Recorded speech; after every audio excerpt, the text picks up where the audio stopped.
Previously on Great Answers. Hello? No, this is an Apple. I'm sorry, can you hang on just a second? I'm getting another call. Hello? And now it's at a conclusion.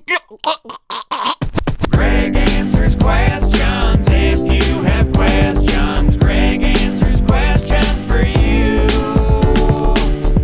Oh, that was good times. It's like I'm doing my own stunts. Happy New Year, friendly friends. Happy 2013. Oh my goodness, it's a lucky year. 2013, you know, 13 is a very lucky number. Come on in, buddy. You're welcome. You can come and join us. Ladies and gentlemen, it's the buddy. Nice to see you, buddy. Thanks for joining us here on Greg Answers Questions. And thank you for joining us as usual. Yes, I love you too, buddy. I love you too. I hope that, listen, if 2012 was a bad year for you, then here's your chance for a fresh start. If 2012 was a good year for you, I wish you more of the same. It's a new year. It's exciting. It's exciting for me to be back. I took the last week off, and honestly, I've just been hanging out, watching movies and relaxing with my wife, and just enjoying a break, because it's nice to take a break. But I'm glad to be back, because I've missed you guys. Hope you've enjoyed the cruise videos. There's some more hangers over here. There she goes. We're in Hawaii, yay! I honestly hope that you like those videos, because I still have probably 2 or 3 more that I haven't edited together yet, but I'll do that and put them up this week. So there's more cruise videos coming. Goofy stuff like this. I'll say my case without exception. And here's the other strange and surprising cruise news. Yes, I just went on a cruise last month. Well, guess what I'm doing next month? I'm going on a cruise! This time I'm going with my friends Jonathan Colton and Pollen and Mike Furman and Will Wheaton and all kinds of guys. That whole group, they do a cruise every year called JoCo Cruise Crazy. It goes from Port Canaveral, Florida to the Eastern Caribbean. It goes to the Bahamas and St. Martin and St. Jackson. And if you guys want to go, there's still rooms available. It's going to be February 10 through 17 on the Royal Caribbean Freedom of the Seas, which I believe is the 4th largest cruise ship in the world. It's a crazy ship. Apparently, I've never been on it, but apparently it has an ice skating rink and a boxing ring and a surfing thing where you could surf in the thing, and it's got a rock climbing wall and a water park and all kinds of crazy stuff. And a 4-level mall with a Ben & Jerry's in it and a Johnny Rockets, and it's going to be fun. But if you want to go, that'll give us a chance to hang out and have some fun together, and I'm going to be shooting videos and going to the Pollen and Jonathan Colton shows that they'll be doing, and I don't know, maybe Yeshman might be there. He might. There's a link in the description thingy, that thing. I call it the description. That's my little nickname for it. Oh, and speaking of Pollen Storm, I want to remember to tell you this. The trailer for their new web series, which my wife is producing, and she's also directing music videos for, it's called LEARNINGTOWN, and the trailer is up. Bing! There it is. You can click on it and go see it. I highly recommend that you see it because I'm in it. I have a part. I play the role of Learning Larry, and I'm in a few episodes. And there's one episode that I have it's a really nice flashback sequence that I also got to direct, and it's got a music video within it, and it's fun. Anyway, I hope you check it out. Hey, enough rambling. Let's get on to the important stuff, the questions. You guys sent all sorts of questions here on YouTube and through the Facebook page, Mediocre Films. First of all, you also sent some nice pictures. I'd like to thank Darren Perkins for buying a Mediocre Films t-shirt and sending this amazing photo. If you have bought one of my t-shirts, thank you. Thank you very much for supporting Mediocre Films. Please do send me a picture of you wearing it, and I'll throw it into the next Greg Answers Questions. Also, thanks to Anthony Tringali for this really flattering portrait of me that he made with MS Paint. It looks just like me! Oh, and thanks for all the mail. You guys sent me a lot of mail this past month for Christmas. There's a bunch of Christmas cards. Thank you for all the lovely cards. Some delightful gifts. This one is from Brian Thompson. He says, you are hereby bestowed this item of great power. Please use it with the utmost caution. With great power comes great responsibility. Thank you, Brian, for the electronic yodeling pickle. That is a truly wonderful gift. Thank you so much for that. Also, Adam from Canada, I was lucky enough to meet Adam in Montreal. He sent me a CD of his band, Bolero, so thank you so much for that. I have not listened to it yet, but I will very soon. And speaking of listening to things that I haven't yet listened to, I got some vinyl.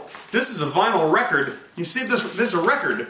This is what a vinyl record looks like. It looks like this. Old people like me used to put these things on a turntable, put a needle on them, and you listen to them. But this is a soundtrack to apparently a short film that Steve Harcourt in the UK made. Thank you, Steve, for the soundtrack to your film. I look forward to putting that on my turntable. Yes, I still have a turntable. And listening to that. That's going to be fun. Let's get on to the questions, because that's what we're here for, aren't we? Thank you for submitting the questions. Let's start with, I got a very nice message from Akam Raffle. Akam Raffle sent me this lovely message, and he also asked me, or she asked me, what are your goals in life? You know, it's interesting. You might think that I am the type of person who sets goals, because I do accomplish certain things. I guess if I do set goals, it's more just like a to-do list of things that I have to do every week. I don't like to set large goals because, frankly, I don't like to set myself up for a disappointment. I guess if I made any resolution this year, it's the same that it always is. And this is going to sound corny, but here it comes. It's just to be a good husband to my wife. I love Kim, and I just want to love her. That's all. That's all. Okay, I know that's corny, but that's the truth. Michael Alexander News asked me, this is an important question, what does your bathroom smell like? You know, that's a good question. Let's go find out. What does it smell like? It's sort of a sweet smell. It's kind of like apples. I don't really know why it would... Oh, wait a minute. Oh. This is it. It's because of all the apples. Well, that was a surprise. Beta Guy 2005. I should be able to read that. That's not a tough thing to read. Asked, whatever happened to Gorgeous Tiny Chicken Machine Show? Any chance of Yeshman as a guest on it? I've answered this before. You know, Gorgeous Tiny Chicken Machine Show was a show that we made back in 2008, 2009, I guess. And we ended up selling it to Sony. We did it for Crackle. We did 22 episodes of it. Actually, plus a 23rd episode, which has never been released. And it's not coming back. Kim is so busy as a producer, she doesn't want to put on the tutu anymore and be Kiko. She just is over it. It's unfortunate, because we still have the set in our back room, which brings me to the next question. Ole Oberlander says, do you still have your studio room where you shot the Gorgeous Tiny Chicken Machine Show? Yeah, I just said we did. I mean, it's dismantled. It's not, I mean, the wall is there. You can see the color. Well, it looks kind of like this. Ooh, not nearly as exciting as you'd hope. Bradley on Facebook. Hi, Brad. He was wondering if I came up with the phrase douchebaggery. You know, I don't know if I did. I kind of don't think so. But it was definitely early in the term douchebaggery. You know, it's a weird thing, the term douchebaggery, because I don't really consider myself a douchebag. I like to do things that make other people happy and that are just fun. But at the same time, they're kind of odd things to do in public, the stuff that I like to do. They're things that make people go, what? So it's not really douchebaggery when you think about it. It's just confusory. But that doesn't have as good of a ring to it. Thorge. It could be Thorge. Thorge Huss asks, what size shoes do you wear? And you know, Joe Metzger asked a similar question. Hi, Greg, how's your penis?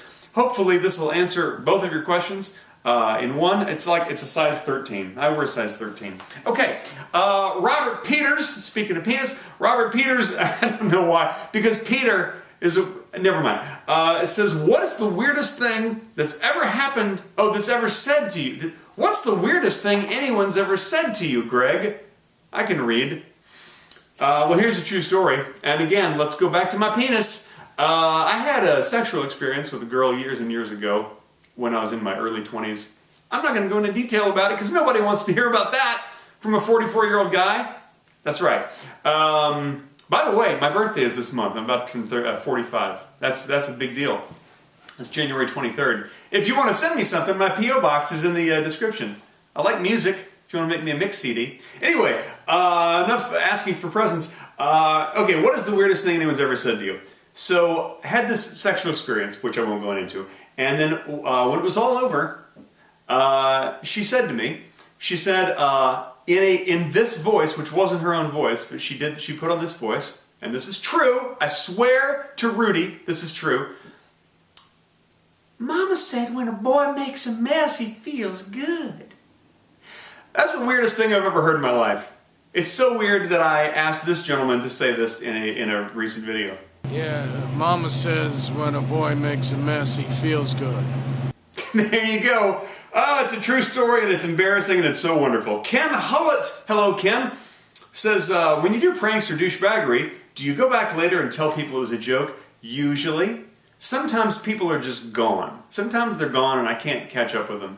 But usually I do tell them, and usually they have a pretty good sense of humor about it. Sometimes they have no sense of humor whatsoever about it, and that's when I blur their faces out. I would just blur them right out. If they don't have a sense of humor about it, then I don't want them to be in the video.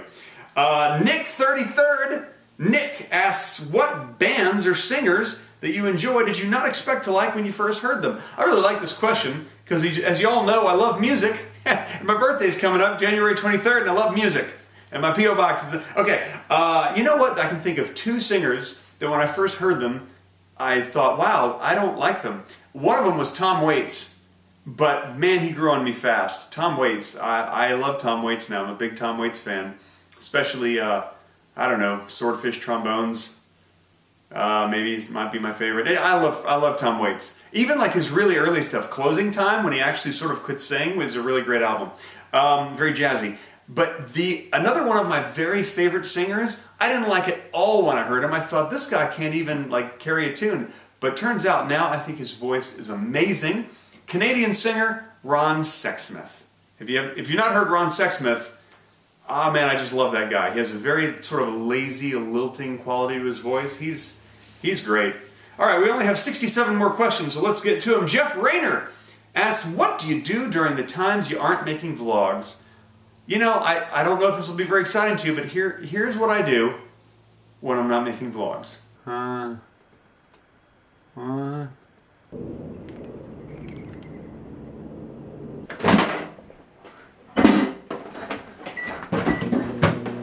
Time for your bath. There you go.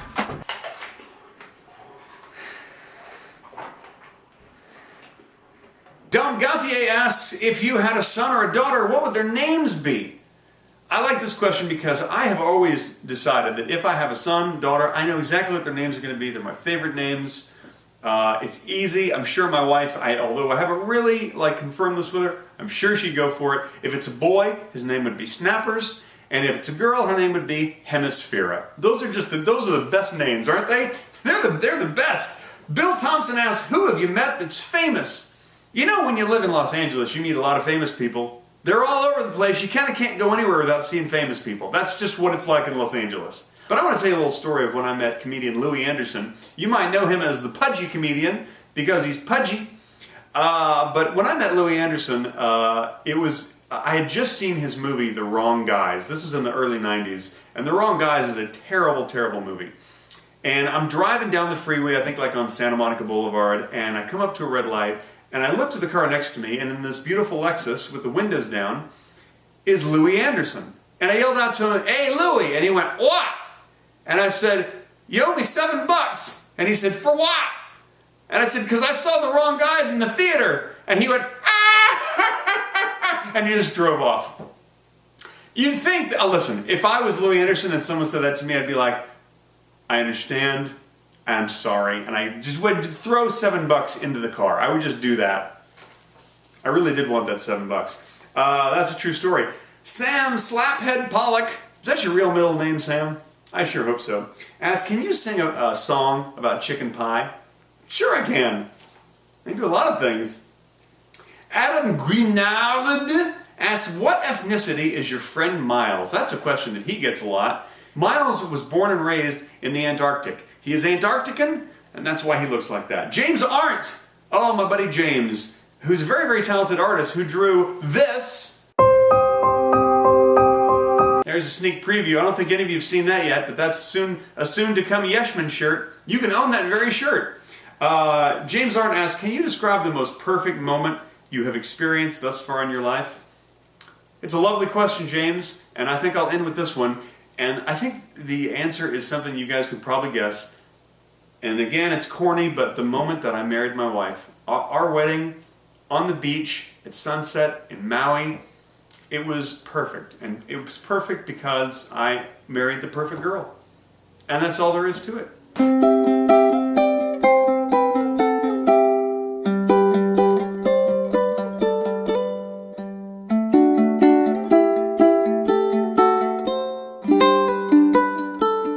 You can't beat that. You just can't beat it. Not that life is downhill from there, but you know, I think things just continue in that direction, which is a good thing. Okay, once again, if you guys want to remix the theme song, please do grab the a cappella track of Greg Answers Questions from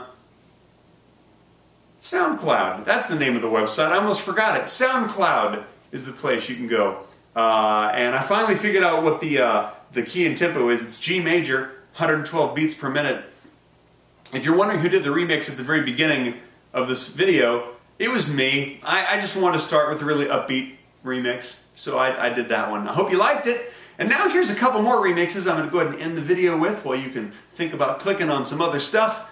But there's a couple of remixes that were sent to me by Ryan Johnson and Small, Medium, Large, Extra Large. I hope that you like them. Thanks for watching, everybody. I hope you have a wonderful, wonderful weekend. And let's just say I hope you have a wonderful 2013. Let's make this a good year.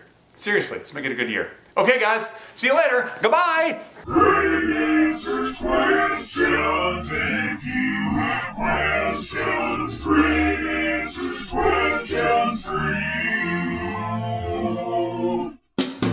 Greg answers questions if you have questions. Greg